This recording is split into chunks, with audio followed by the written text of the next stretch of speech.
Mapagpalang araw mga kapanalig. Ang orasyon naman ito ay pangtigal po laban sa kaaway. Hindi po ito gumagana kapag hindi po kaaway ang yung ginagamitan nito. Basta't ito ay nagagamit sa mga kaaway sapagkat ang kaaway ay mas mahirap kalabanin kaysa sa hindi kaaway. Tama po yun. Kung hindi nyo naiintindihan, wala na po akong magagawa. Usalin nyo po ito ng 3 beses at iihip sa mukha o sa harap ng inyong kaaway kung meron kayong kaaway, at siya'y parang napako, at minsan pa ito ikakapahamak at mamamatay pa ng kaaway.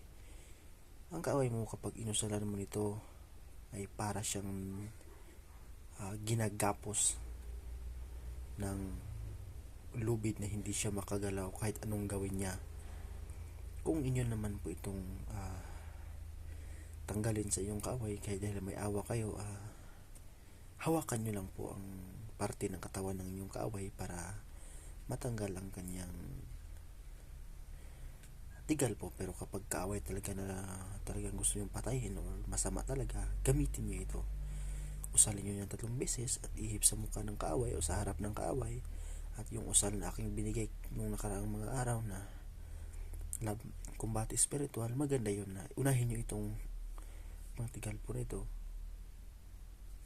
at isunod yun. Maraming salamat at sana po yung makatulong sa mga nag-aaral ng mga lihim na karunungan.